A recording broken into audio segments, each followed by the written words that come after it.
There's a YouTube show full of fun facts you need to know. Carl rings the bell and the members show to the GMP Morning Show. Featured guests will come and they will blow your mind. The audience will do so in kind.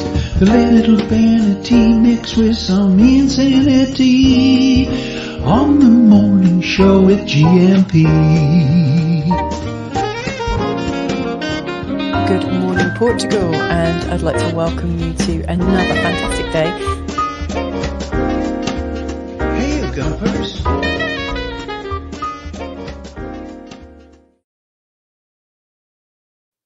Oh yes, total faceplant. How are you doing this morning? Me and Mrs. M would like to welcome you to another fantastic day here on the Good Morning Portugal show, live stream and podcast. Munson here. How are you? I'm feeling much better, and I'm so glad to say that I think the show is going out on the right channel this morning, which really helps as well. Deagle's in, Anna's here, James, João Oliveira, John up in Pontelima, the Ancient Mariner, T-Duck, and Coach Turner are with us already. Thank you so much for being here. Bang on time, even if I wasn't. Thank you very much. T-Duck, excellent stuff. Thank you for all the contributions and content, which we will get underway with in just a moment. And glad to see Coach Turner didn't allow his content to go wasted yesterday. My bad yesterday, Coach Turner. I hope you had a great day with the grandkids. And thank you for reasserting yourself and your material, your God Squad tip of the day, which has been remixed and added to. It's been iced. It's got a cherry on top this morning. So how's everyone doing? We have a campaign this morning. One thing this spring. Swing. The swing bit is optional, but certainly one thing this spring as we welcome at 9 o'clock this morning the Sustainability Squad. Now, I can't guarantee they'll be here at 9 o'clock because they are men of nature. They work in accordance with the rhythms of Mother Nature. So, you know, it may be that they just feel it in their water to arrive slightly before, slightly after. I don't know, and I will not be putting any pressure on them. They laugh in the face of rational things like the man-made clock, and they work in tune with the moon and things like that. I may be caricaturing them slightly, somewhat too much. But you'll see what I mean. Mushmore's João Oliveira will be joining us from Central Portugal. Also from Central Portugal at Quinta Essencial, Jazz will be here, Jason Hall, and Head Gardener Lee McGrady. Hopefully all of them. And if you're watching Mark, you're very welcome to. You joined us last time.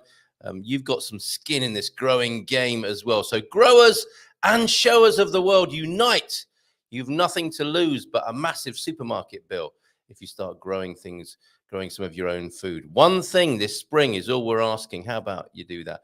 Quite a lot of changes. My shamanic sweats and gruesome toothache and such pains and transcendental moments that I've been through. I was thinking, you know, on your behalf, I've been suffering on behalf of everybody and going into the dark worlds of pain to extract wisdom. Talking of extracting wisdom, I think that's part of the problem. But anyway, no, I have been suffering and self-indulging, of course, with some pain and troubles and flu-like symptoms. But I find that there is no pain, no gain. And certainly when I'm feeling a little bit poorly these days, I go with it and I try and have a shamanic go of it and see what good I can bring back from the world of darkness and pain. And that, I've brought some good stuff back, I think, and you'll see the manifestation of that. UGMP VIPs, for example, I've got a new idea which I think is going to bring you a whole load more new value. So you lovely people who support the show in the way that you do, the GMP VIPs, I've got news for you, which will be a new direct line and email to give you access to the new, I think I'm going to call it Diga, where you can just ask questions and you'll get responses on a private concierge line, basically, a WhatsApp group and email. So that'll be a new bonus for you. And if you want to if that sounds good to you and you want to take advantage of that, you can sign up for that either as a member of the YouTube channel. You can hit the join button and join up at the basic level there, or you can do that on the homepage at goodmorningportugal.com, as you can see under my name on the screen. And please do. Other bonuses and benefits will be announced in due course, which have come to me as I've laid moaning and groaning on my bed, and not for good reasons, I can assure you. The moaning and groaning, that is. Quick cough on the cough button there, saved you that lurgy. That hasn't splattered through all over your headphones. Your speech is a little premature, Carl. Sounds like you should be saying this at 2:30. Oh, many sympathies, Carl. It is the worst kind of pain. Not just that, Pete, not just the dental pain, but the man flu as well. Greetings from the womb. What has Paul Richards been on a rebirthing course, I wonder? They do all sorts, don't they, down there in the Algarve? They've got those communities of polyamorous gatherings and all kinds of stuff going on in the Algarve. It's a great place for it, of course, with the weather and the fertile growing conditions in every sense of the phrase. Greetings from the womb. Whoops, my phone are not well. I think Paul's been eating a few of the old magic mushrooms or something, and like a health status from his phone there while speaking from the womb. Paul, I trust all is well, and you too, like me, are on a somewhat shamanic journey. Should we be concerned? Do I need to mobilize the 112 for you? Get a paramedic sent to your house? Or are you just or is just everything fine and it's just all part of the process? I wonder. My goodness. On the upside, yes, you've picked up on my lisp. You could quite easily do a brilliant impression of Sylvester the cat. Yes, I could. Yes, I could. And I was saying to Mrs. M only last night, I haven't done a voiceover gig for quite a while now. So if anyone wants to take advantage of aging man with slight lisp, that would be on my CV at the moment. You know what to do, Carl at carlmunson.com. Let's go back to the God Squad tip of the day then this morning. Is it dental or fitness? Is it well-being related? It always is, I suppose, in the broadest sense, isn't it? Bon dia Gumpers, says Coach Turner, who was in early at 7:52. We've made it to Tuesday. Yes, we should celebrate each and every victory of this kind, making it to Tuesday. It's a good one. As the tip was a bit lost yesterday, I'll repeat and add to it. When running or walking, it's important to mix it up. Yeah, and we've discussed this before, haven't we? And we've done I've forgotten the name of it again already. Where in Belfast, I think they have a World Cup for this. Where is it the secret racing, where you just suddenly burst into a bit of a sprint and you beat the person in front of you to the next lamppost. They don't know you're doing that, but that will be a really good way of making what Coach Turner's talking about here into much more fun, I think. So mix it up. Some long, slow runs. Thankfully, I've been spared that in the last little while. Long, slow runs or walks are great, but also short and faster. Yeah, intermittent, fartlek. As we've discussed before, high intensity interval training. Oh, coach, call it fartlek. It's always fun when you call it fartlek. High intensity interval training is a good addition as well. And that doesn't necessarily mean running. Fast walking also works. And it's really good on the eye of passers-by, isn't it? And it also works really well when you're out with family and friends. And without any warning at all, you burst into a fast walk. There they are, just minding their own business, chatting gently with you in the warmth of the spring sunshine of Portugal. And you've gone. You suddenly burst ahead. When walking, try to roll the foot from your heel to the forefoot and actively push off. It will help strengthen your ankle and foot, which helps with balance as we age. Start gently and build up. And if it hurts, stop. Now, this is a really, really interesting theme, I suppose, here. This is mindful walking, isn't it? When you start to think about how you walk, sometimes, admittedly, you fall over and bump into things because the thing that you've taken for granted for all these years, you're suddenly thinking about, and that can be clunky at first, but it's also an exercise in mindfulness, isn't it? And I think it's good to challenge anything that we've done for decades without thinking about it. Everything in all of our life, including walking. So there you go. Try to roll the foot from your heel. Think about Coach Turner later on, because I guess we'll all be walking today somewhere at some point, won't we? I think pretty much all of us will be doing that. And think of Coach Turner. Think of us as you do this. Roll the foot from your heel to the forefoot. I'm doing it now on the floor beneath me, and actively push off. Get a little bit of a oomph in your step, some lead in your pencil, like I'm feeling this morning. A bit more lead in my pencil, a bit more wind in my sail. It will help strengthen your ankle and foot, which helps with balance as we age. How about that? So instead of going with those grumpy old aphorisms like, yeah, age never comes alone, does it? Why not think to yourself, do you know what? As I get older, I'm becoming wiser. I am doing things mindfully, like walking, by rolling the foot from my heel to my forefoot and actively pushing off and enjoying each step I make and making contact with the ground like a Zen monk. How about that, grasshopper? Try that today. Thanks, Coach Turner. Excellent stuff. Very good indeed. Mindful walking there. Fartlek too. And you can just smile to yourself when you know that you're doing a secret fartlek that no one else needs to know about it. Bon dia, alegria, gabas! Feliz primavera. So first day of spring today. Very important. And of course, we are launching along with the sustainability squad. Oh, and we might have another unexpected item in the bagging area. Not a very nice way to refer to our unexpected treat of a guest this morning, who, you may be thinking to yourself, oh yeah, we've got one thing this spring then, first day of spring. Happy spring, everybody. Feliz primavera, everybody here. And when I say everybody here, I mean everyone in the world sharing this planet with us this morning, us Gumpers. Okay, we may have a call this morning or a little visit, and if not today, then tomorrow, from somebody who is helping us. You know, I've gone a bit quiet, don't you, with Europe's biggest phone-in? Well, that's because it may well be not only Europe, but Europe and Asia's biggest phone-in. And that little clue, you geographers, may be helped a little bit with that little clue. The geographers are at an advantage there. Where might we get a call from this morning that is both Europe and Asia? Thus proving that we are the biggest phone-in both Europe and Asia this morning. And if it doesn't happen this morning, it will certainly be happening tomorrow morning when the Doc joins us. I know there are Doc fans out there, and Doc will be with us tomorrow, Wednesday. Ask anything about Portugal. Okay, a deep thought then. And I feel a sense of seriousness come over me as I utter the deep thought of the day. Life is a series of natural and spontaneous changes. Don't resist them. That only creates sorrow. Let reality be reality. Let things flow naturally forward in whatever way they like. Lao Tzu, the old boy. Lao Tzu was an ancient Chinese philosopher and writer. Even in his time, he was ancient, apparently. He is the reputed author of the Tao Te Ching and the founder of philosophical Taoism. So a bit of Zen monkery this morning with some mindful walking. Why not even try that barefoot around the house?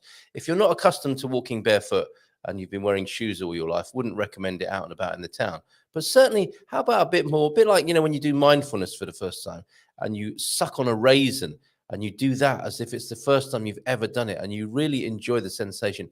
How about a little bit of barefoot walking as well, and do the exercise that Coach Turner suggested, where you really feel your foot contact with the floor and let it roll upon the floor and feel your foot there, mindfully connecting and with a little bit of spring in your step. How about that? Thank you very much for that deep thought of the day. How nicely that combines with the God Squad tip of the day as well. Portuguese saying then, melhor o diabo conhecido que o diabo desconhecido. Better the known devil than the unknown devil. Yes, indeed. And thank you for being here this morning. Huguenot, born into a noble family in northern Portugal around 1480. Oh, I'm loving this. Ferdinand Magellan is famous for organizing a Spanish expedition that resulted in the first circumnavigation of the earth. How about that? Now, many trips to Spain have been organized subsequently, haven't they? But this was an important one back in, he was born in 1480, so I'm guessing it was sometime after that. The route went down the coast of Africa. This is what differentiates it from most hen do's and stag nights. The route went down the coast of Africa, over to South America and past Patagonia, through Asia and past the tip of Africa. Who doesn't like to pass the tip of Africa first thing in the morning? And back to Europe. Magellan, which is such a great name, isn't it, actually died on the route. After a fallout with chieftains in the Philippines. But several of the boats managed to return to Europe the following year. Now that is a stag do to remember, isn't it? Can you imagine saying that to your pals? Okay, lads, what I'm thinking of doing, and the girls are going to love this. We're going to go down the coast of Africa, over to South America for a little bit, past Patagonia, because I think you can say that with a Welsh accent, can't you? It's one of the 2 countries where they speak Welsh, one of them being Wales, of course, the other being Patagonia, through Asia and past the tip of Africa and back to Europe. But not the outcome you ideally want on a stag do, where you don't make it back, as Magellan didn't. Amazing. Thank you very much for that, T-Duck. Superb stuff there this morning. Excellent content, keeping us in touch with some very amazing Portuguese VIPs, which has a nice ring to it, doesn't it? We looked at the amazing Rui Nabeiro, the founder of Delta Coffee, who passed away recently. Great to hear about him yesterday. Thank you, T-Duck, for those this morning. And yes, thank you for the images that you've been sending. Excellent stuff. Okay. Yes, thank you for that update this morning. And lovely pickies. Fantastic set of pictures you sent me yesterday, in fact. Okay, we've got the recycled dad jokes because in the hurly-burly yesterday, great show yesterday, James and Anna, we didn't get to the dad jokes. I could have tried those, couldn't I? And how about that? Is Portuguese difficult? That was a question we addressed yesterday. We know Portuguese is becoming somewhat easier when we have Portuguese dad jokes. Now, have we done any of those yet? And who will be the first to offer us a Portuguese dad joke? That will make the language easier, I can assure you, if we can stretch ourselves to 1 or 2 Portuguese dad jokes. Today, I'm sure with the Sustainability Squad, there's a few dads in that group, so I think they'll like that material. We'll come back to those later on. Deagle's here. I know, likes a giggle as well. Bon dia, Carl and Gumpers from a cloudy, okay Belfast, going to be 11 to 13 degrees, dry day, good for outside gardening. And yes, one thing for spring for you. I think Deagle will be growing more than one thing for spring this year. He normally does. And Anna, bon dia todos. Today is Zumba time, outdoor in Altura, and the sun is shining. That sounds lovely. Bit of outdoor Zumba. I bet you get an audience for that as well. And here is your beautiful image. Oh my goodness, look at that. Sorry, podcast listeners. Podcast viewers, what am I talking about? Podcast listeners. Now, by way of making it up to you, podcast listeners, I released 3 exclusives yesterday. Those were the interviews from the last San Martino de Porto meetup with John and Owen and Mrs. M. Mrs. M responding live to a bit of trolling on the screen. Interesting response from her, and thanks to John and Owen. And the reason I do like to make some specials available for the podcast listeners, the Cinderellas of the Good Morning Portugal show audience. And I want to say to you that when you can't see a picture here, generally speaking, with stunning pictures like this, I make sure they go on the website. So why not occasionally have a look at the website, at the blog, where there are photo safaris and selections. There's the Gumper Gallery as well. Selections of beautiful photographs, which I must update. Thank you very much, Anna, for that. Those amazing sunsets, you say, from my terrace. Staying in VRSA, we can. And look at this. That's the sun. That's the sunset. Check this out for a sunrise sent to us from the Whitbys. Isn't that a beautiful photograph? Spoiled only by me behind it with my headphones on, which is a bit of a distraction. But when you see that picture against a dark background, it is a beauty, absolute beauty. Thank you very much to the Whitbys for that. And then a beautiful shell from VRSA as well. Thank you for your message yesterday, the Whitbys. Beautiful pictures there from VRSA, from the start of the day to the end of the day. Here's the end of the day in Porto. Thank you very much to Darren, GMP VIP. Don't forget, Darren, you're going to get a lot more value for your GMP VIP status, as all of you GMP VIPs are. Thank you very much for your contribution and your early adoption of GMP VIP status. Really appreciate you for that. There's Darren celebrating the end of the day. Well, I'm assuming it's the end of the day, having a gin and tonic. Who am I to judge? But there's that still of his Tanqueray gin and tonic there, with a few, what would be in there, juniper berries floating in the liquid there, in the mother's ruin. And then this wonderful and brilliantly shot sequence, this sunset sequence on the beach up there in the north of Portugal as well. Check this out.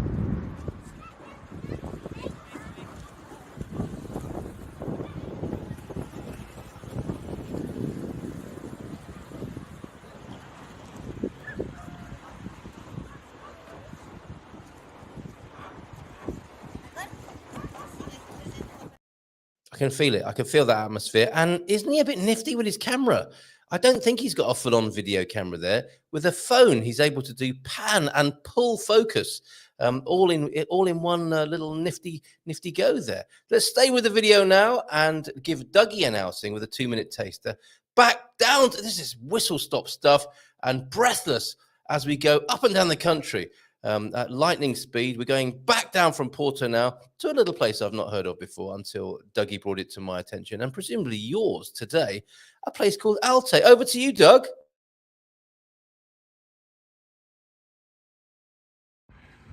Okay, let's have a little look around Alte. And let me tell you, it's a particularly warm day today. So if I'm puffing a little more than usual, that's my excuse.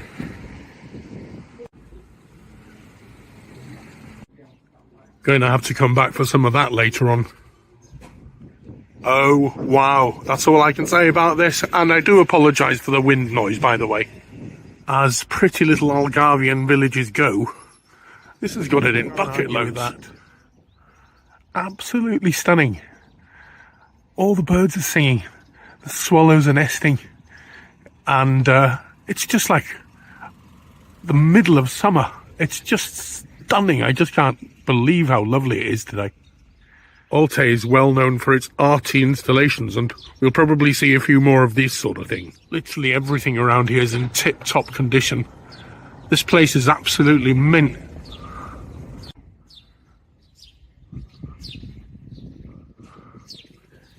This is a little bit like Buxton in the UK. People actually come here to fill their bottles up with water and take it home. Probably because they think it's got some kind of health-giving properties. Who knows? It may well have. It's making me thirsty. Now, isn't that just beautiful? Gorgeous clear water. And some ducks and geese and all sorts of things. Wow, look at all the fish. There's a whole shoal of them in there. They're marvellous. I think when the good Lord made the world, he decided that he was going to make it an absolutely beautiful place. And he focused all his attention on the Algarve.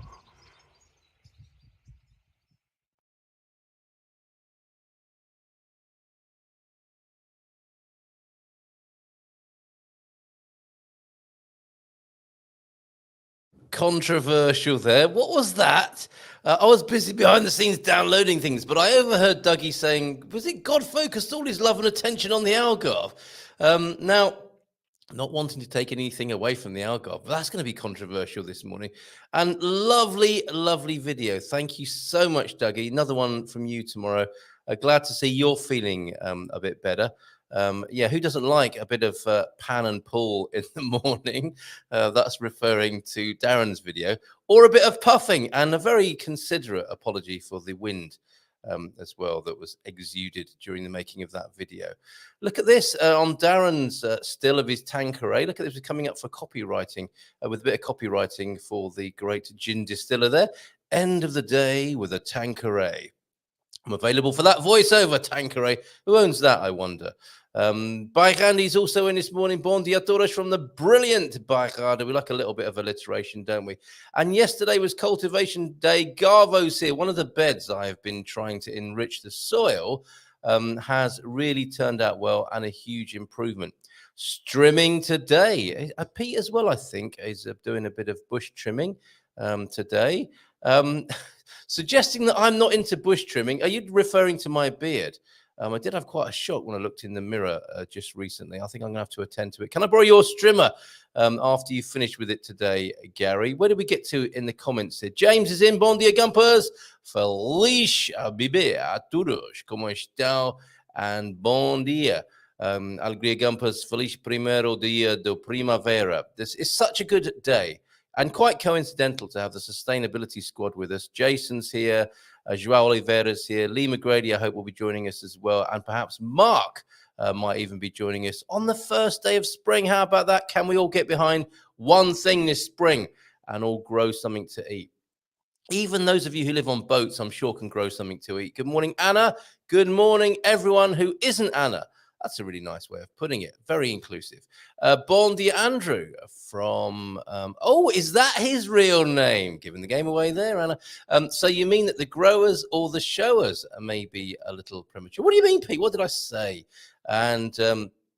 I could be doing Silver. I'm doing a constant impression of Sylvester the cat. And speaking of Mel Blanc, says James, suffering succotash. A beautiful morning, says Garvo. I've been out for my nature communion, very powerful today and very personal. It may have been that Gary would have sent us a video of such a moment, but I think possibly too personal today. And fair enough. What goes on between a man and nature sometimes should stay between man and nature. It's like Las Vegas, but so much better and more natural and sustainable, you might say. Good morning, Dougie. Thank you very much for your video. Good morning from a glorious Algarve. And you'll be snooping around Albufeira today, avoiding people trying to stuff flyers in your hand for a half-price breakfast and with a free pint of Guinness to go with it, or some such a marketing ruse. I'm looking forward to your report from Albufeira, and presumably it's getting busier down there. And for a bit more resistance, remember your potato sacks. Sometimes context is so important, and that's one of those moments. Hola todos, do insolado, mon carapacho. From Jean. Good morning to you, Jean. Nice to see you here this morning. And Turkey, yes, of course. We might be getting a call from Turkey, Istanbul, where East meets West and Asia meets Europe. How about that? I'm looking forward to that. If not today, then tomorrow. Hope you have a dentist appointment, Carl. That definitely needs to come out, just like the sun all over Portugal. Nicely done, Pete. And yesterday was cultivation day for Gary. And as we've heard, one of his composting efforts seems to have given him dividends there. Watch out for the Legos. Yes, if you're going barefoot, watch out for the Legos. Now, it'll be quite a surprise for some people who don't have children to step on a bit of Lego in their house. It will be a sign of some sort. It will be truly shamanic if that happens, if you live in a house with no kids in it and you still manage to step on some Lego. Why? Nobody expects the Spanish expedition. No, they didn't until Magellan came along and doing something against the spirit of the monsoons today and spending an entire morning trimming bush. When did I give away those preferences and make them public, Peter? Okay, where did we get to? I'm all over the place this morning in the comments. If I forget to mention you, please reassert yourself. Simon's here today.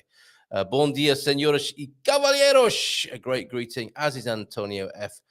Today. And T-Duck enjoying the video, I think, with a bit of duck and fish action.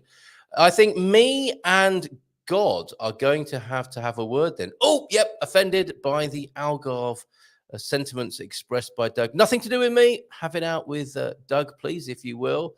And, Matty, how's it going with the purchase? We're all with you, mate. Exciting day, as I am supposed to receive the reply of the property owners to my revised offer. Okay, good luck with that, mate. And did I say end the day with a Tanqueray? Yes, I did, albeit with a lisp. End of the day with a Tanqueray. Whichever way you want, I'm happy to do it, as long as I get paid for the voiceover.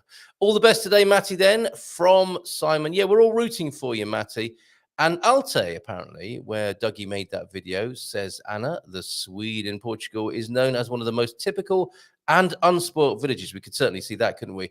In the region of the Algarve, and also one of the oldest around here, I have been told. It's beautiful there. Thank you, Dougie, for that. And the trees were delivered yesterday. Irrigation is 90% finished. We've got pictures to prove it. Much digging and planting today. Oof, my muscles are sore already. Wow, João Oliveira, you're doing a great job there. And you certainly can qualify for one thing this spring. It is a sentiment that we are bringing to life here on the Sustainability Squad special, the first day of spring. Let's bring those gentlemen onto the screen. Give them a nice big round of applause. Jason from Quinta Essencial. My God, I thought you had a really hairy chest there for a moment, Jason. And João Oliveira from Mushmore. How are you, gentlemen? How's it going? I'm doing great. Can you hear me perfectly? We can hear you loud and clear. Loud and clear. Okay. How are you, Carl, today? And oh my God, Jason, I thought we were looking at an exceptionally hairy chest for a moment. It's your T-shirt, isn't it? How are you? Yeah, it is my T-shirt. Yes. Yeah. I'm not that virile in the hairy chest department. I will not ask you to prove it. We'll wait for you to model your own version of the brokini, which we tried out on everybody yesterday. Let me just show everybody that one more time. This is the tool belt version of the said garment. Would you wear that whilst working in the garden? Bit dangerous? Not sure I'd wear it in the garden. I might wear it to a party. Yeah, me too. No, and it's got a certain je ne sais quoi. It does have a certain je ne sais quoi, but the man who I think it would really suit, who is limbering up to join us on screen at the moment, and I think he would get more business if he advertised himself as a professional gardener around Lisbon, sporting this look, is Lee McGrady. He also joins us. Now, let's bring him onto the screen. Oh, he went shy. He went shy at the last moment, or he's just thoroughly offended with what I said. So we'll wait for him to return. Let's see how you're doing. João, we didn't manage to speak to you last time for one reason or another. I missed you. We all missed you. Well, I also missed you, Carl, on the program. How cool is to be back? And what's been going on for you in the 2 months where we haven't seen you? Whoa. Well, time doesn't stop, thank God also. The Casa da Inclusão is actually improving, and the trainings are actually improving.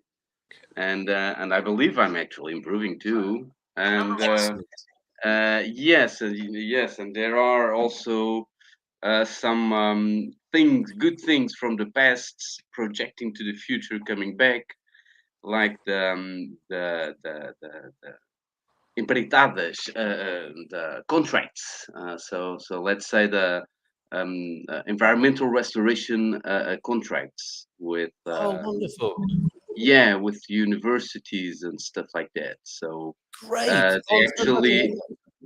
They actually need someone to perform the job well. Yeah. And that's why they come to us, because we actually do it, and it's the only way that we know how to do it. So I'm not humility or not being humble. It's just like that, Usually in Portugal, environmental restoration is made by civil constructors. Okay, so it's not that hard to be better than that. Right? So, yes. Yeah. Right? Yeah. So it's just two different approaches. Civil construction builds stuff, human-like stuff, and that solution that was built will be decaying from the first moment that it stopped being produced. So a wall will start decaying from the moment that is built. A building will start decaying from the moment that is built. Anything that civil engineering does will start decaying from the moment that is built. And it needs a lot of materials that come from far away, that do shitloads of miles and kilometers going around in the planet, and actually, on the other hand, it's what ecolution does, or ecolution. It's nature-based natural engineering. A natural engineering it might be a bit fragile in the moment that is made, but within some months we'll be way, way, way stronger, and next year we'll be fucking stronger, and within 10 years we'll be unstoppable, and Yay! nobody will have to do anything after 1-2 years. That is built. That's the big difference between natural engineering and civil engineering. It's that Superb. everything that you build, it will become stronger day by day. And Yeah. within time, you will not have anything to do because nature takes its course. So well, it's a big pride to be able to be there. A lot of companies in Portugal that could do that do not do that because it also takes some sacrifices, being far away from your family, spending weeks in the bush, or by the rivers, or by areas that are natural areas that are heavily pressed by humans. So that's why they need natural engineering. And yeah, but also it gives me and the team that we are putting back together, a very healthy feeling, a very Lovely, João. committed, responsible, happy to be there. We need it more and more and more, and we spend so much less budget doing natural engineering than rather doing civil engineering, that I really cannot totally explain why we don't do more natural engineering.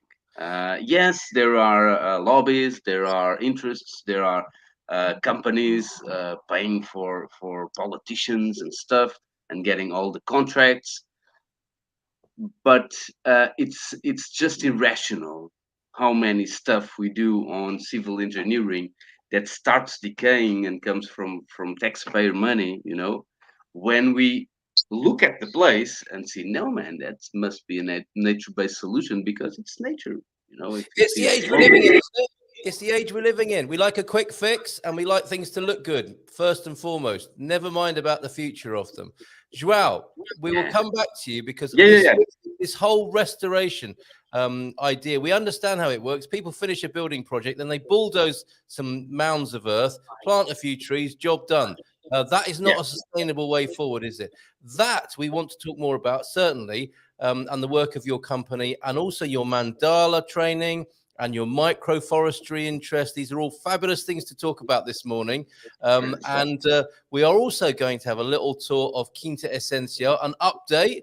And I think Jason's on the move already. And I don't know if you two know each other yet. I want you to know each other. Have you met before? No, maybe not. Oh, excellent. Okay, so we've got João Oliveira from Mushmore, who is in the Fundao area, not a million miles away from you, Jason. And Jason, João is in central Portugal at a place called Quinta Essencial. Everybody is a gardener suddenly this morning. As Lee knows, says David Durham, I have some natural gardening talent. Matty is putting an offer in for a quinta, which he's hoping to call Quinta Liberdade da Dor as well. And Gary as well. The meaning of life is to live it well. And he's just come back from nature this morning. What a wonderful day this is. The first day of spring. Can we go over to you now, Jason? I'll come back to you in a minute, Lee, having a nice coffee and a cigarette there. Can we have a little bit of an update from you, Jason, at Quinta Essencial? Yeah, of course. Firstly, I am enjoying the first day of spring. It feels nice. We haven't had any frost for a while now. And it's even getting to the point, some of my trees down the bottom are starting to take on leaf. And so all my hazelnut trees are starting to come into leaf. My plum and my pear and peach and nectarine are all starting to go into blossom. And so we really love this time of year. It's really starts showing that stuff, really does come alive. As soon as it's given the opportunity.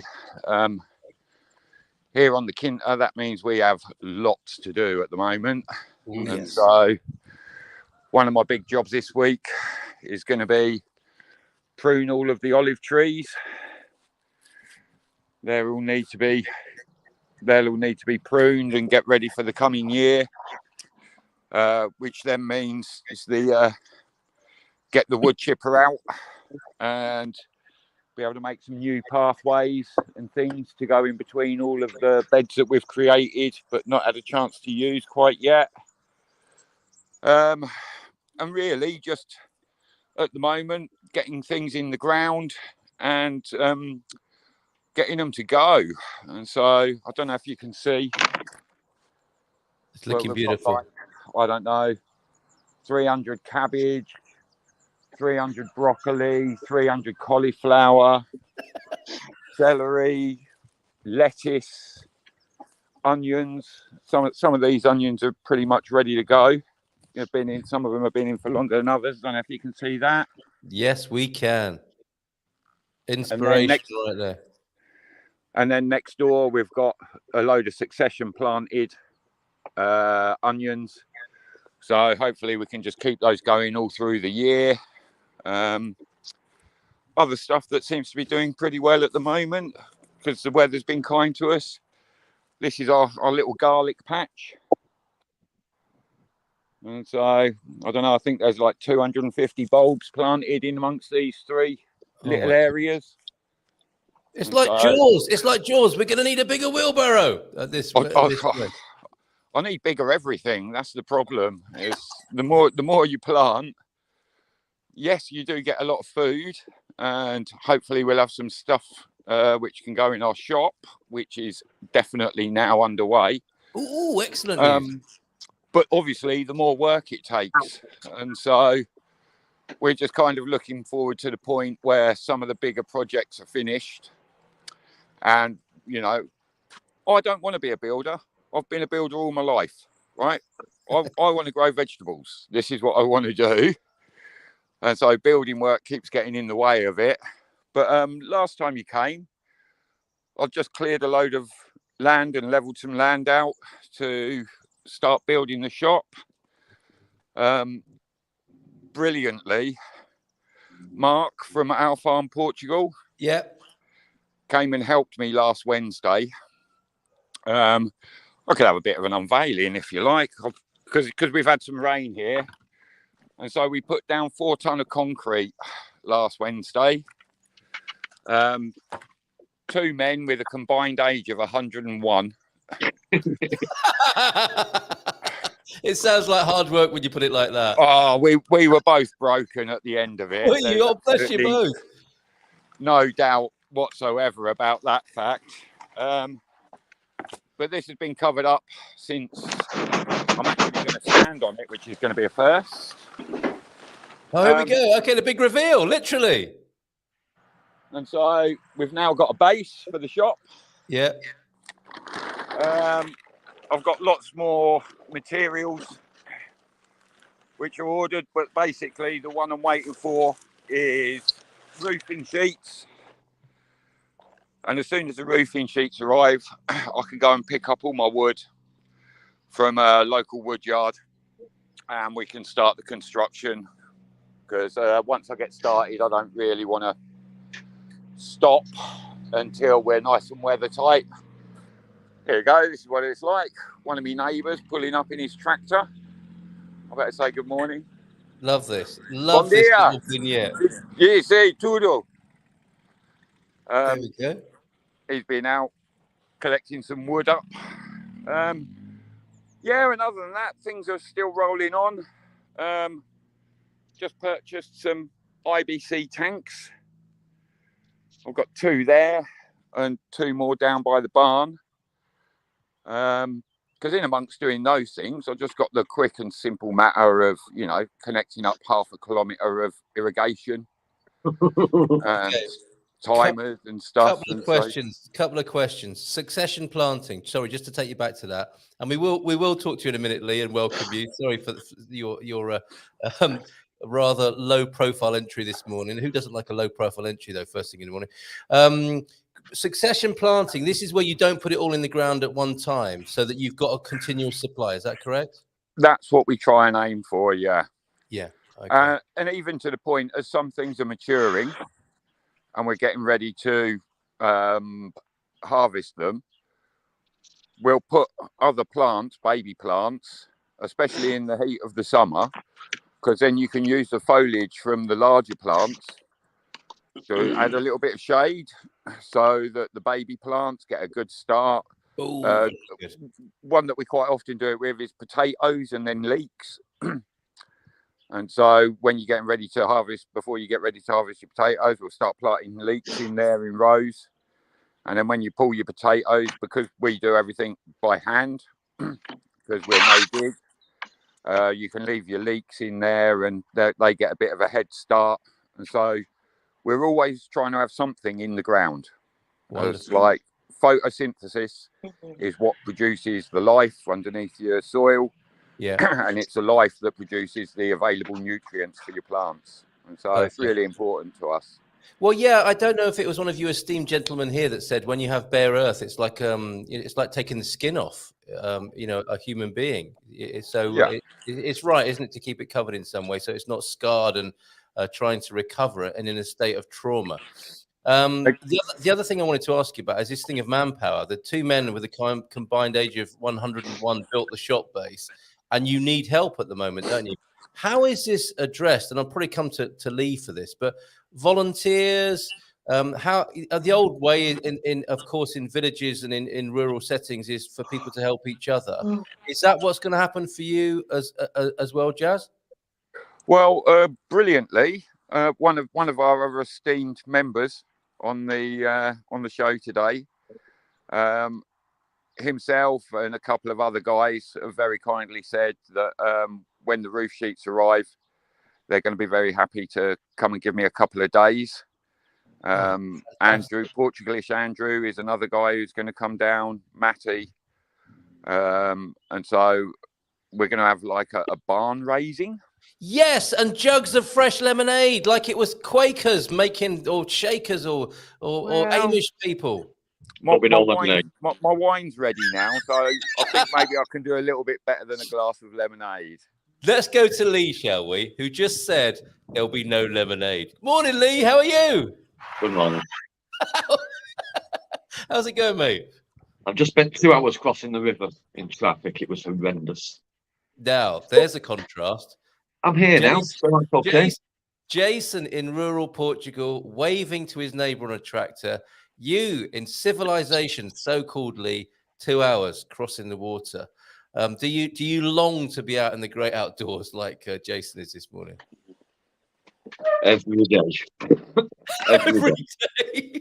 Okay, it's a bit of a clinic for anyone who longs for the great outdoors. Share your woes and how you're feeling this morning. We've got a question for you, Lee, head gardener. Let's distract you away from that misery.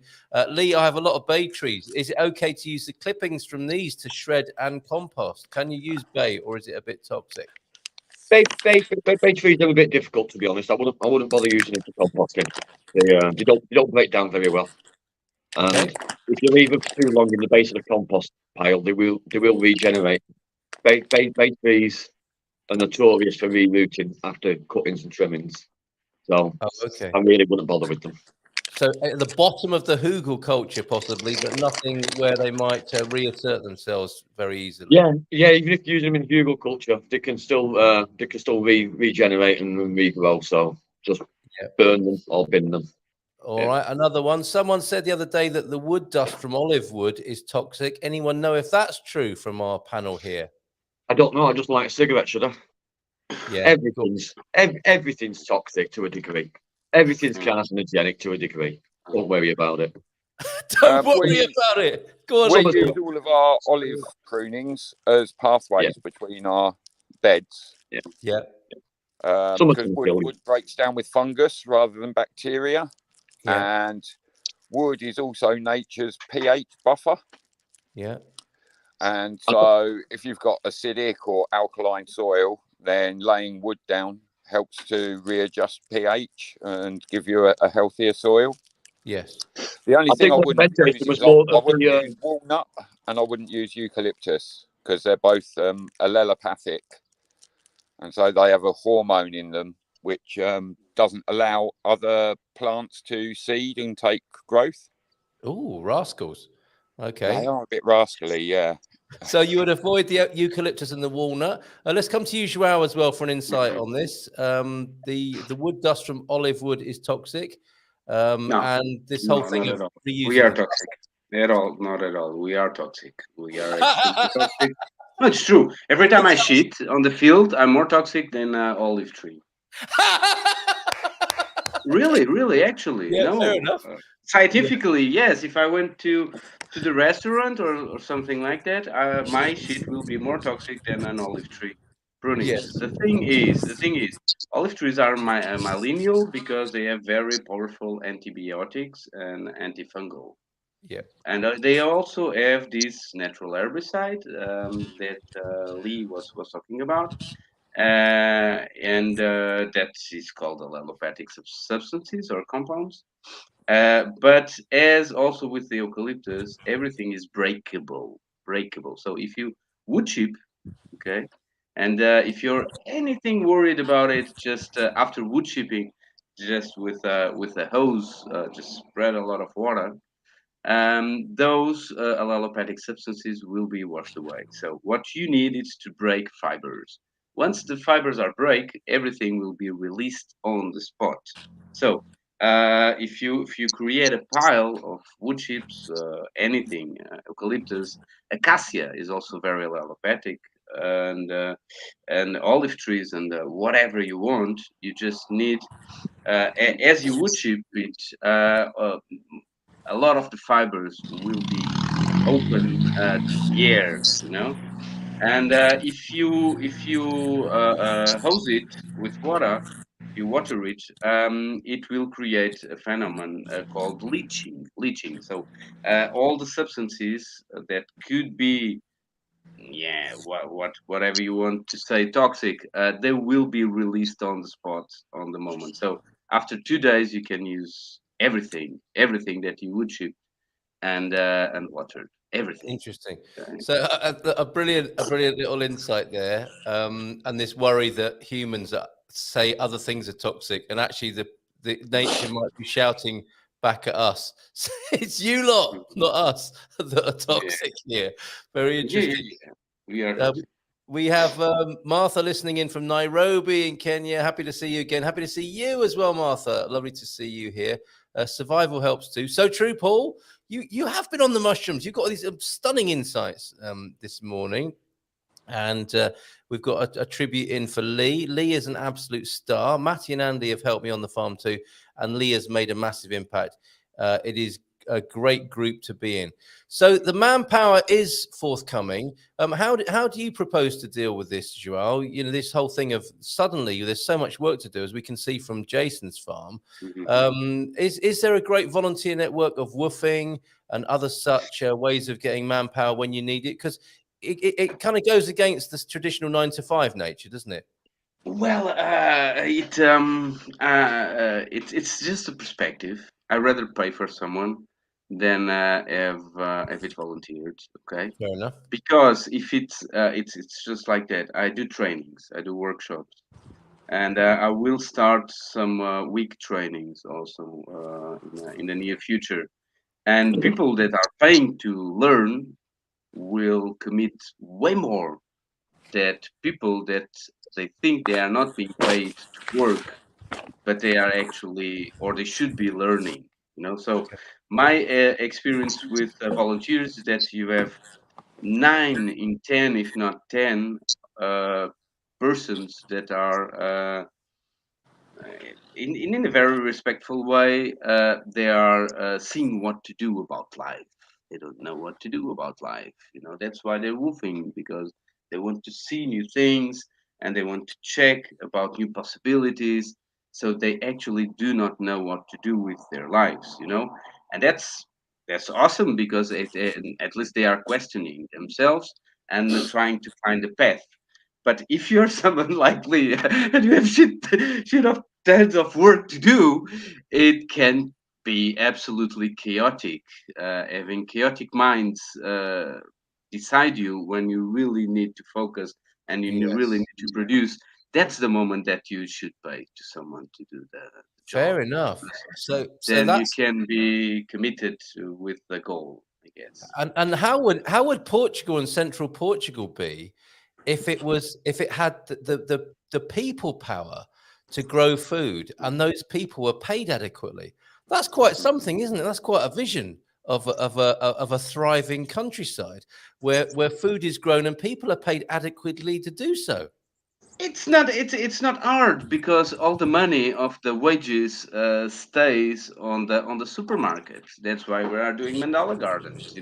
If the supermarkets would pay fairly the agricultures, they would have money to pay fairly the workers.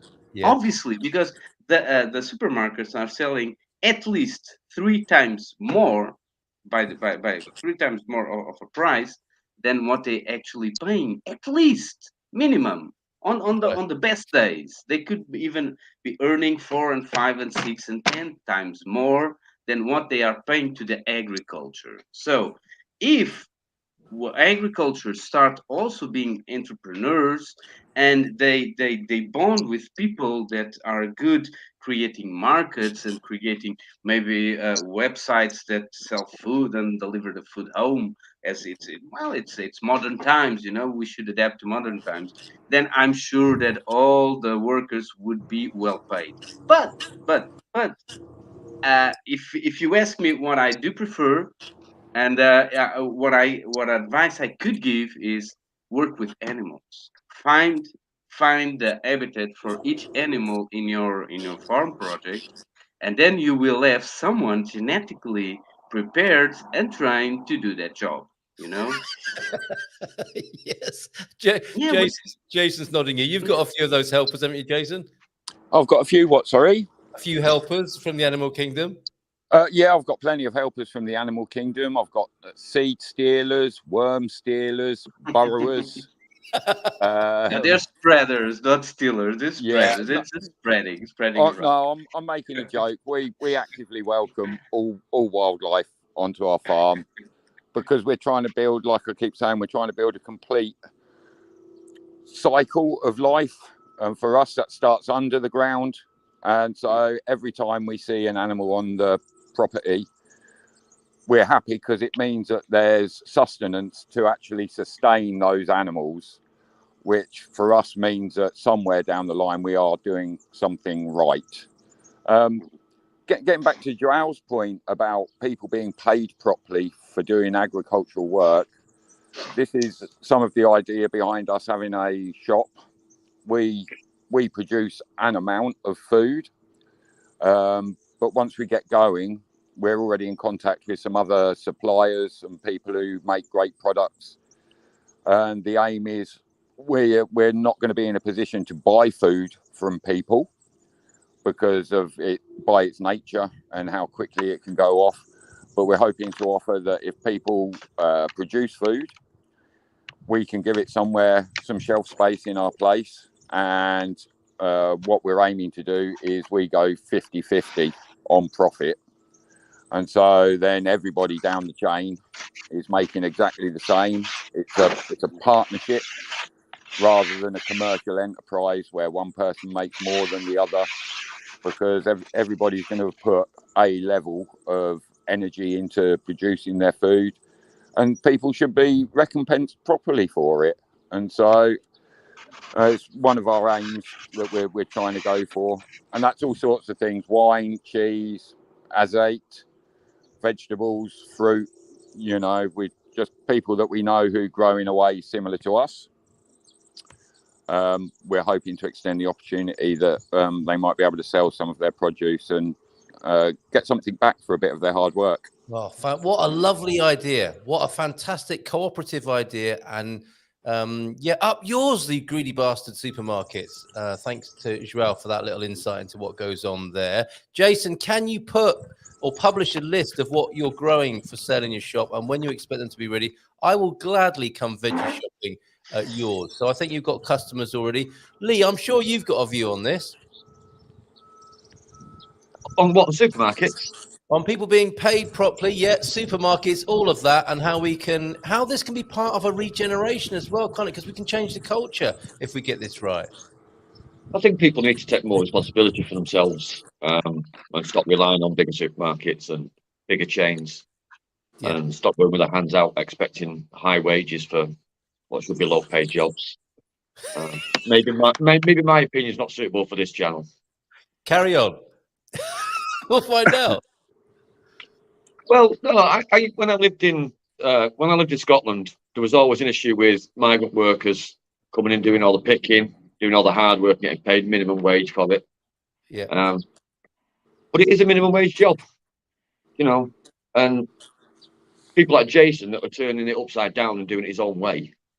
It's the future. Doing it for yourselves, doing it on a smaller scale, doing it on a more small scale with land as a priority and not profit as a priority.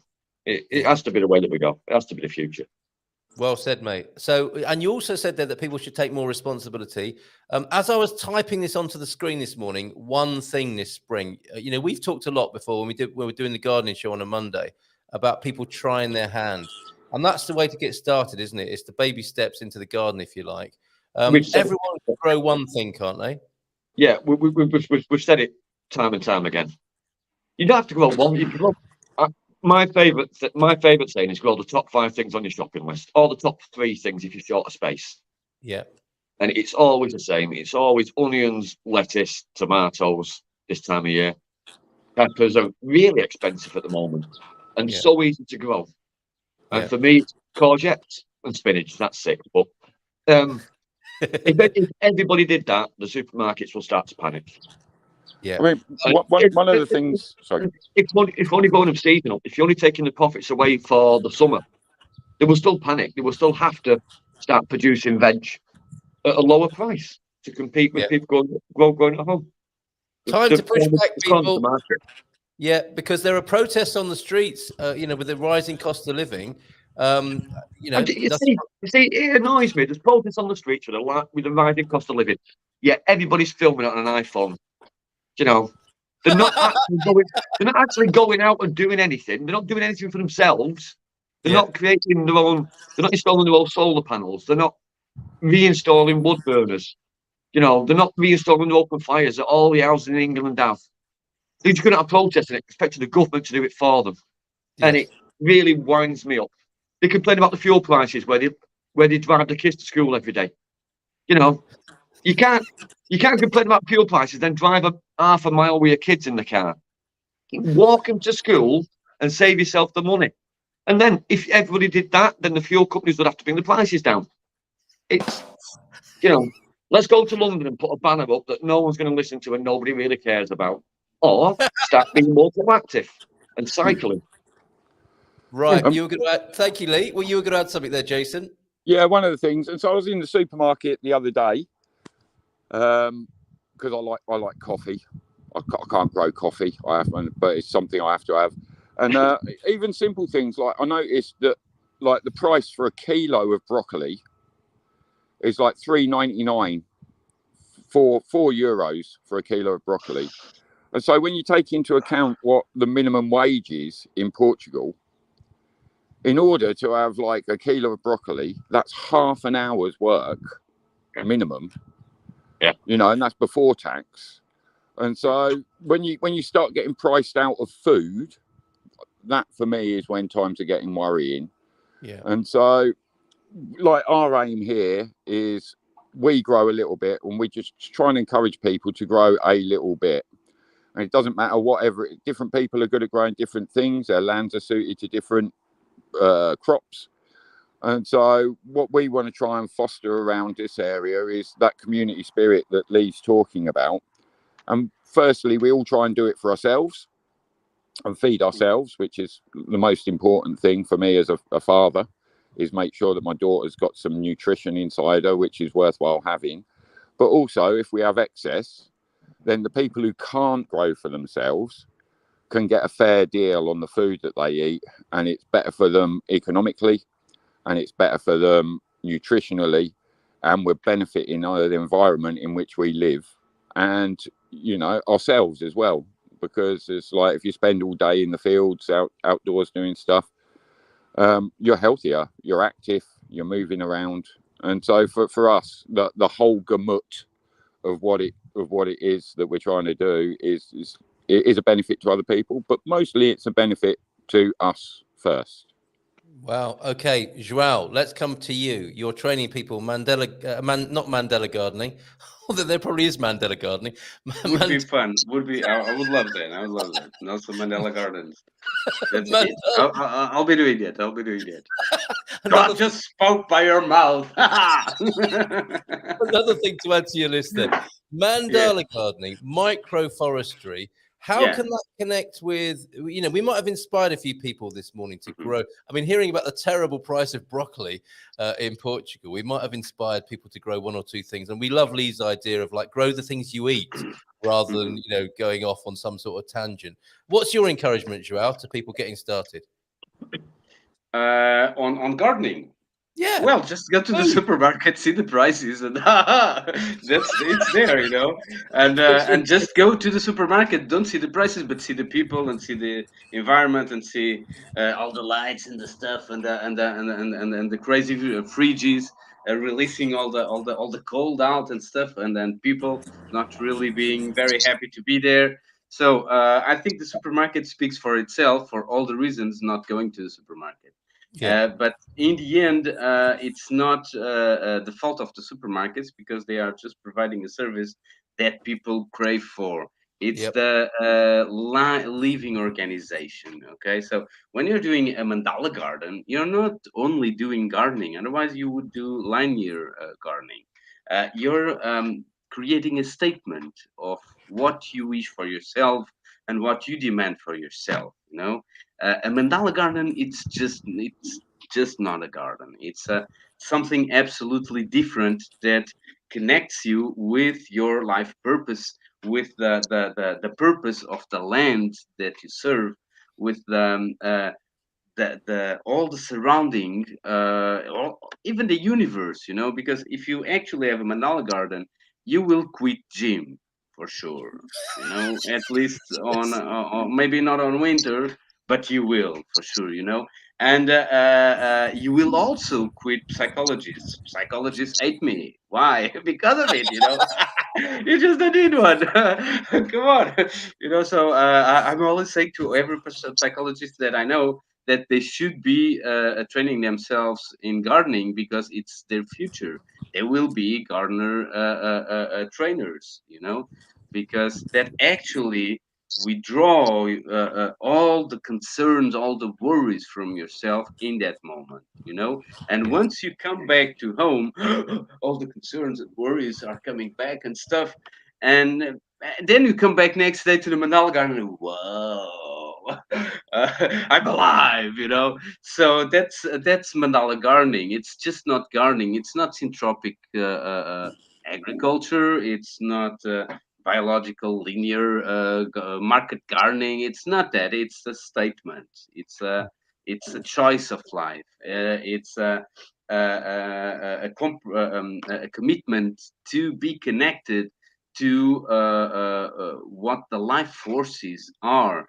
And that's maybe, who knows about the geometrics. I'm not qualified enough to talk about the influence of geometrics, but people that are listening to us, they will find thousands of books speaking about how geometry mimetizes the forces of nature.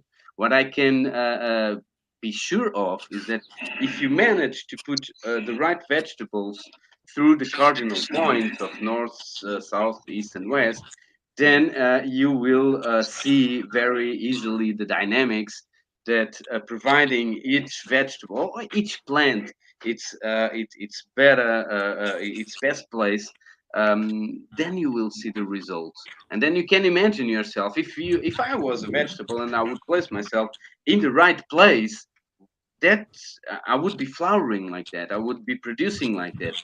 And that's the mandala. When you reach to the center and you go around, you see, man, if I do to myself what I'm doing to these vegetables, I will be a new person. I will be someone that I can be proud of, and someone that might be also inspirative to other people, so mandala, it's not about gardening. That's the surplus, that's the natural consequence that you eat healthy food. Mandala is actually your refugee kingdom. It's the place that you can be free. It's the place that you can breathe absolutely 100% everything, all the air within you, and wash away all your worries. It's way more than gardening. It's really something that it's a peer to life. If you would be a boat, that would be your peer. And that's what the mandala gardening is. You want me to talk about the microforests, or do you want to make a Yeah, pause yeah, so we absolutely. can How sink do that people? in? No, no, definitely. How do people find out more about your mandala training? Because we've had a question, as well as Mhm, some lovely images coming in from people. People are showing us pictures of their gardening projects. Here's John in Pontalima, who's bought trees. The house is new. He's newly in the house, but he's already getting stuck in the garden. Well done, John. Good stuff mhm. going on there. Are you going to be growing some food as well, or are you going to be relying on the dreaded supermarkets? Sarah, who's asking about your mandala garden training, also sent in this picture. As promised, this is a way to garden without digging up your yard. So if you haven't got any dirt or soil, what I love about this idea is that it's great for tomatoes that naturally need plenty of space for roots to grow. Don't forget your drainage holes. So where there's a will, there's a way. And we've been encouraging people to do this for a couple of years now, haven't we, Lee? So yeah, tell us about this microforestry. Is that something that's achievable on a smaller scale, João? Well, Dangerous, microforest yes, it might be. was born under the concept to be doable in a very small scale. Yeah. So absolutely yes is the answer. No problem at all. It's for what they have been done. So they need they can start with 3 meter wide with a line of 3 meter wide. That's how shallow it can be. And then it can go on and on and on. You can create a circle, you can create a rectangle, a square, or just a line.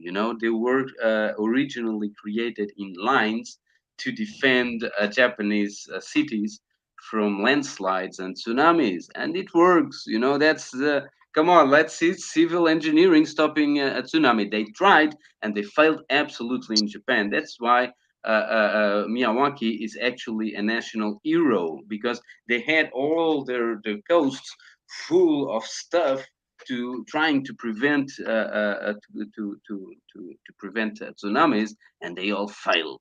And what actually didn't fail were the microforests already raised to prevent landslides and to old lands. So microforest might be the top of the pops of natural engineering. If you have a slope like that, you will stop that all the erosion and all the probability of landsliding with a microforest, for sure. For sure, for sure, for sure. You can hide a ugly factory if you just surround it with a microforest, because they will grow.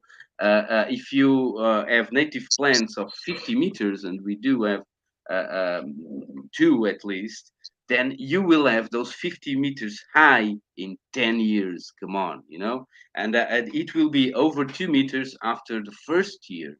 And it only needs to be watered in the first 2 years and pruned in maybe the first and a half. Who knows? Depends on the response of the microforest. But then all that you need to do is to enjoy it. You don't need to make any other pruning after the 2 years, or any other watering after the 2 years. So if you have this ugly neighbor, just plant a microforest on the view to the ugly neighbor, and then you will have a beautiful microforest, and your ugly neighbor too. So that's awesome. How cool can that be? But on the city level, okay, on the property level, yes, you can do all this kind of stuff that will give you more shelter, will give you more natural services, will provide you with a lot of natural engineering solutions. But in the cities, it's where they are most needed. I can see this. I'm here at my father's. He needed some help from me, and it's not city, but it's nearly city, and all the cities we can see a lot of plots of land, small plots of land that are abandoned. The constructor just bought half an hectare to make a building. He made a building, and then he forgot about the leftovers of land. That's the perfect place to install a microforest. Buildings that fell down between two buildings. That's the perfect place to create a microforest. So all the places that are still land but abandoned by humans within cities are the perfect places to create microforests. But as they actually have a wonderful performance on cleaning the air and cleaning the soil and cleaning the water from the rain that washes all the dirt in our cities and all the toxicity on our cities, then it's actually where they can perform the most. Okay, and about toxic stuff, science has a branch of it called ecotoxicology. Ecotoxicology is actually a branch of science that studies the toxicity of humans in nature. Wow. So is nature There's a lot to go out there, toxic? isn't there? Yeah, it's just a branch of science, and they're studying how toxic we are to nature. So yeah, Right, as about well. toxicity. Yeah. People can find out more about what you do here. We're into the last 10 minutes. I could talk to you guys all day. And the feedback we had last time when we had the sustainability squad on the screen is people were saying, I didn't realize I was interested in farming, or I didn't know I liked that subject. And people were inspired by you all on the screen, which was fantastic. We'll do this again next month. And in this last 10 minutes that we've got, I think we should carry on with the revolutionary talk of the shift. If we don't let go of the supermarkets, we might get priced out of them anyway. But I love this idea of the regeneration of central Portugal. Gary does too, and said something to that effect. Yeah, I think that Portugal could be an agricultural leader in Europe. It grows some of the best fruit and veg I've ever had. We should encourage younger people back to the land. I like the idea of co-ops. I want to come to each of the three of you and get your ideas for how we can, we're starting here, aren't we, this morning? Please just pick one thing. And as Lee says, the 3 or 5 things you like to eat, why not try growing them this year? You can thank us later. You can thank Lee later for that idea. And save yourself some money and get all the benefits that you can clearly see from Jason and João and Lee. They don't go to the gym. They don't need to. They haven't got time to, but they don't need to either. So, Life's too short. Life's too short for that. And they don't need psychologists either. They're crazy, but in a good way. They don't need it. They don't need psychologists. So in this last 10 minutes, I'll come to each of you and we'll squeeze in any more pictures that get sent in of people's growing efforts and anything else. Antonio has been sending in pictures as well. Let's start with you, Lee. Your encouragement is there, the 3 to 5 things. What else? Big picture political or small picture? What do you say to people? Well, we can't make a difference, big political differences. It doesn't happen. They're going to do what they want to do. But you can make small differences in your own life by just doing simple gardening and growing techniques. Like the picture you just had there with the pots in a small frame. As you know, I have the garden here, but I have the balcony in the city. We always grow tomatoes on the balcony in the city. This year I've overdone again the tomatoes this year. I've got loads. But I've got loads in pots as well, which I'll move around to the front of the house eventually. And they're actually pretty to look at as well. The tomatoes and pepper plants, when they're done in pots, they're as good as dandelions and not dandelions, tulips and daffodils. They're pretty plants. Yeah. So you don't have to forego having a pretty garden just to have vegetables. So yeah, there you go. Grow Get going. Get out and grow, you might say. Okay, fantastic. One thing this spring, go for it, folks. Back to you, Jason, at Quinta Essencial. I mean, for me personally, I see growing vegetables, it kind of is a political statement. It's one of the last truly anarchistic acts that is available to a person, because the more that you can feed yourself, the more you're taking yourself out of that service-based loop. And so if you don't need to pay for the basic parts of you to be able to survive, your reliance on people who provide those services becomes diminished. And so for me, it is an anarchistic act to grow vegetables. And I think it's one of the easiest things that if people are dissatisfied with what's going on, it's something that's pretty easy to achieve. And it's not about having to provide everything for yourself, but like all those benefits that we've mentioned, everybody knows that if you grow a tomato in a grow bag on your balcony, it is going to be the best tomato you ever ate. And that's partly to do with the fact that you've grown it, but it's the relationship that you then have with your food. And so this is how it used to be. And so everybody used to grow vegetables. People never used to eat anything that had come from further than, say, 10 kilometers from their house, you know, and that starts then tying us to our land, our environment. And the more you're tied to your land and your environment, then you start to notice environmental differences. People can see the benefit in looking after land rather than it just being something that you walk on. And we start rebuilding. We're not doing anything new here. This is everything we're doing is just the older ways of being able to survive, not just survive, but thrive within your locale and within your environment. And I think people would benefit, like you say, physically, mentally, and financially, just from doing whatever you can, see whether you like it, and hopefully it takes off and you become as obsessed as maybe the people on the screen are. And socially, right? There's a social benefit, isn't there, in connecting people? I would sure. say as well. And that you guys are doing that, aren't you? The man cave work party seems to be a thing now, moving around, helping each other out. It's a beautiful, like the A team. The A team, loving it when a plan comes together. Absolutely. When does the shop open, Jace? Well, like I'm waiting. I've ordered some roofing sheets, which seem to be the thing with the longest lead time. But once I get all the materials here, it'll only take maybe 2 weeks to get the shop up. And then hopefully we should be ready mid-April to start, open the doors and start selling things. And so, no, we're really excited to be able to get on with it. Just a little bit daunting, the amount of work, because I've got to fit that in amongst everything else that needs doing at this time of year. Right, couple of questions before we go to João. I think Carl H has just sent you a video. Sorry, who did that? I think Carl H has just sent you a video.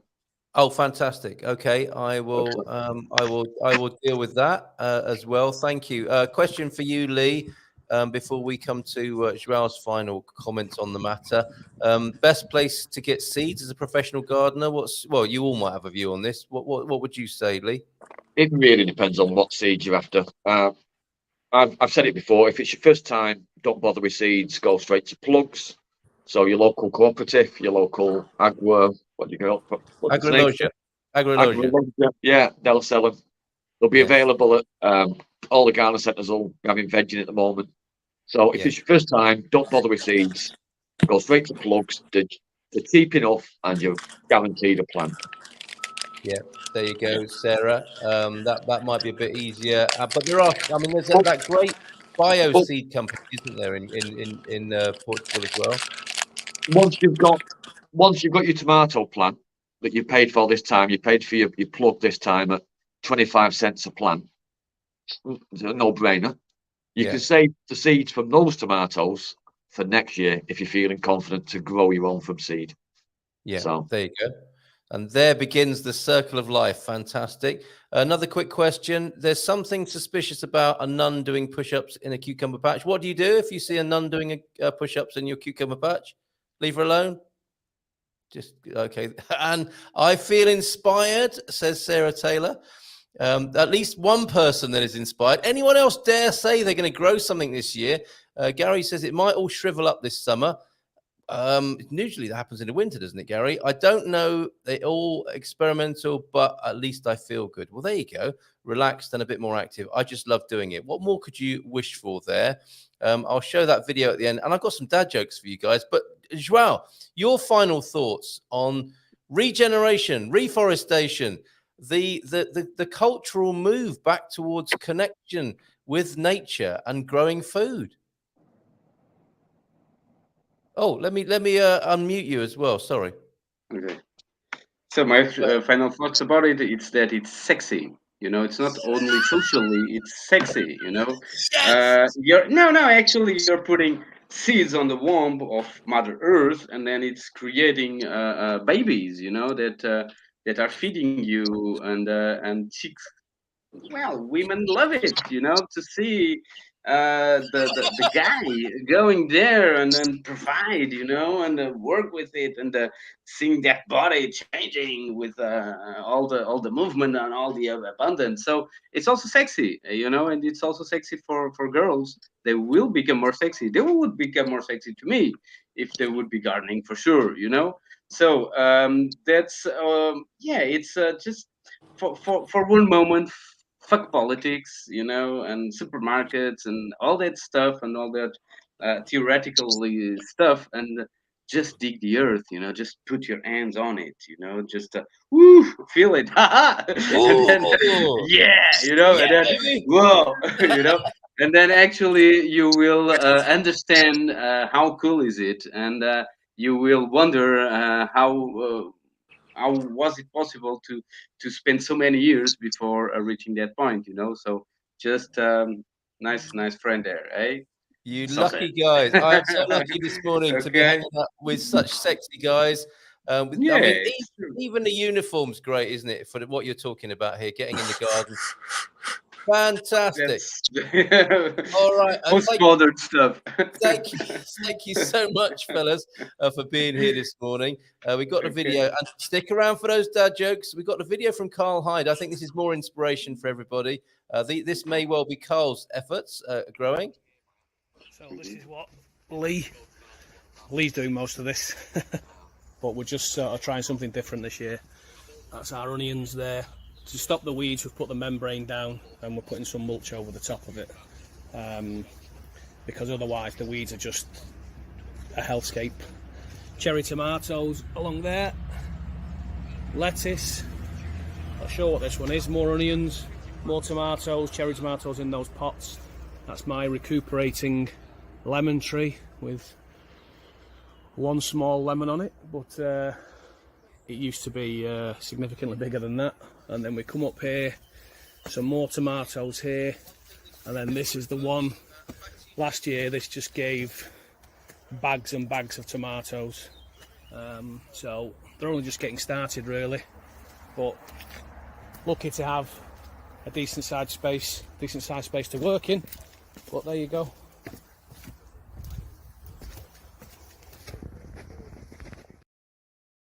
I think that was fresh from the plot this morning, because I can hear the show in the background there as Carl recorded that. Thank you so much, gents. The least we could do is offer you some dad jokes to send you on your way this morning. Right, well, I've got to go. Time's running short, so I'm off. I don't trust coffee that requires more than 5 words to order. That's a coffee after your own heart there. Come on, Lee. Celebrate the Ides of March with a donut. In fact, eat 2, Brute. Very good. History in there for you as well, and Roman culture. It's never too late to start exercising. That's why I'm waiting until later. Unless, of course, you get in the garden and then you can be buff and sexy like my wonderful guest this morning. Thank you, Jason, João, and Lee. Great job this morning. See you again. You've been an inspiration. Thank you so much. Thank you, everybody. We'll see you tonight. Thank you very much. There they go. There's Jason, João, and Lee off. Busy in the garden, of course, today. Please pledge to grow one thing this spring. That would be fantastic if you could do that. Tonight, We are moving the Hello America, This is Portugal show from 1 o'clock on a Sunday morning. Me and Mrs. M just cannot do it anymore. We're moving that to Tuesday evening. So I'll see you tonight for that between 9 and 10. And then from 10, it's the Portugal Club for those people who like a little bit of extra connection and attention, and to expedite and accelerate their plans moving to Portugal, or when it comes to feeling at home here in Portugal. The community vibe, getting together when you're making your way to Portugal or being here in Portugal. That's the Portugal Club from 10. Find out how to join that on goodmorningportugal.com on our website. So I'll see you tonight for Hello America, This is Portugal. And thanks again to my wonderful guest today. I truly hope you're inspired. The repercussions of this, I think, are significant and very special and inspiring. One thing this spring, or 3 or 5, if you're Lee. Do have a great day, and maybe drop by the Agrilogia today and buy your first plugs and get them in some growing medium of some kind and have some fun becoming sexy growing your own food. Take care. Bye for now. Have a great day. Ciao, ciao.